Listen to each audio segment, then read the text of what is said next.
بسم اللہ الرحمن الرحیم الصلاة والسلام علی رسولہ الکریم وعلی آلہ وصحبہ اجمعین اما بعد۔ محترم بھائیوں اور دوستوں، سیدنا فاروق اعظم رضی اللہ تعالی عنہ کی نسبت سے جو فضائل و مناقب احادیث میں بیان ہوئے ہیں، ان میں سے اکثر فضائل و مناقب کے بارے میں شیعہ حضرات بالخصوص رافضی حضرات کا اعتراض ہے کہ یہ آقا علیہ الصلوۃ والسلام سے ثابت نہیں ہے۔ سیدنا فاروق اعظم رضی اللہ تعالی عنہ کے بارے میں آقا علیہ الصلوۃ والسلام نے ارشاد فرمایا کہ اگر میرے بعد کوئی نبی ہوتا تو عمر ہوتا۔ اس حدیث پر روافض نے اعتراض کیا کہ اس میں تو نبوت کے امکان کی بات ہو رہی ہے، کیا اس کا مطلب یہ ہے کہ حضور کے بعد نبوت جاری ہے؟ حالانکہ قرآن کہتا ہے کہ آقا علیہ الصلوۃ والسلام خاتم النبیین ہے، تو عمر کیسے نبی بن سکتا ہے حضور کے بعد؟ میں عرض کرنا چاہوں گا کہ عربیت کا ذوق ہو، اسلوب کلام سے ہم واقف ہوں کہ عربی زبان میں گفتگو کیسے کی جاتی ہے، تو اس حدیث کی ہمیں بخوبی سمجھ آ جائے گی۔ اہل عرب اسی طرح گفتگو کرتے ہیں۔ تعلیق بالمحال جس کو ہم کہتے ہیں کہ ایسی بات کی مثال دینا جو ناممکن ہو، اسے بظاہر اس بات میں پیش کرنا، اگر ہوتا تو عمر ہوتا۔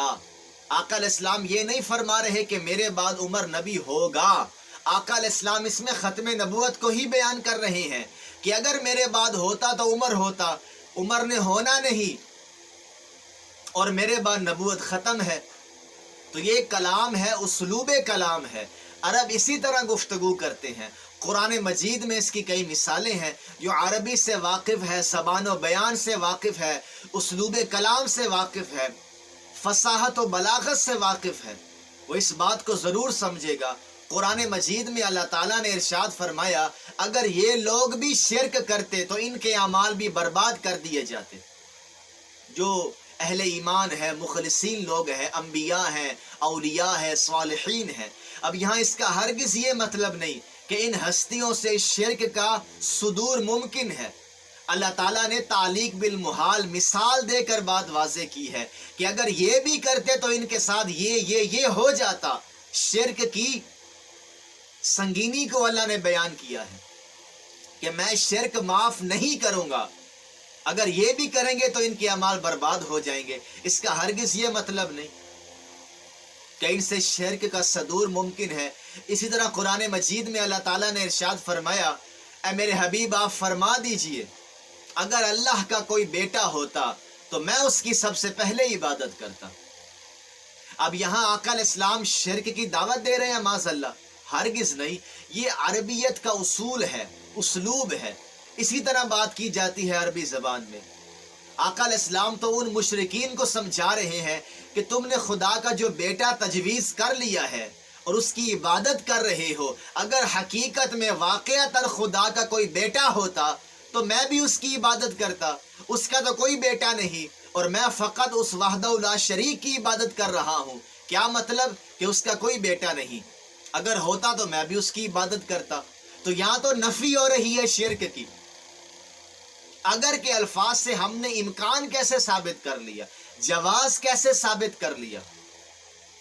اسی طرح قرآن مجید میں ایک اور آیت ہے، اللہ تعالیٰ نے ارشاد فرمایا اگر یہ نبی ہماری طرف کوئی جھوٹی بات منسوب کر کے بیان کر دے تو ہم ان کا داہنا ہاتھ پکڑ کر ان کی رگ حیات کاٹ دیتے۔ یہاں بھی اگر آیا ہے۔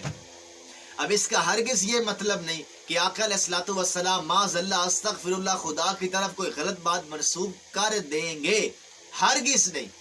خداوند عالم نے مثال دے کر بات سمجھائی ہے کہ یہ جو قرآن ہے اس کی اتنی عظمت ہے، یا میری وحی کی اتنی عظمت ہے کہ نبی بھی ایسا نہیں کر سکتا کہ میری طرف سے کوئی غلط بات منسوب کر دے۔ اگر کرے گا تو اس کے ساتھ بھی ایسا ہو جائے گا۔ تو یہ ساری آیات تعلیق بالمحال ہیں کہ اگر کے لفظ سے بظاہر نظر آ رہا ہے کہ اس میں امکان پیدا ہوتا ہے، لیکن یہ امکان کی بات نہیں ہے، یہ نفی کی بات ہے۔ ورنہ ان آیات کا کیا مطلب ہے؟ کوئی شیعہ کوئی رافضی ان آیات کا یہ مطلب بیان نہیں کرتا۔ علامہ محسن نجفی صاحب نے کیا خوبصورت تشریح کی ہے انہی آیات کی، میں انشاءاللہ وہ سکرین پر ڈسپلے کر دوں گا۔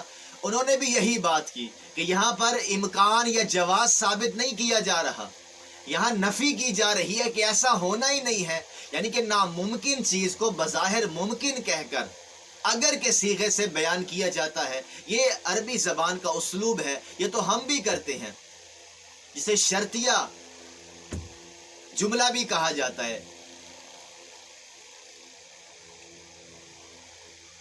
تو بھائیوں اور دوستو، اگر آپ عربی زبان سے واقف ہیں تو یہ حدیث متن کے لحاظ سے، اپنے مضمون کے لحاظ سے بالکل درست ہے۔ عربی زبان اس کو سپورٹ کر رہی ہے، عربیت کی روح سے بالکل صحیح حدیث ہے۔ میں نے قرآن کی آیات بھی پیش کی، وَمَا عَلَيْنَا إِلَّا الْبَلَاغُ۔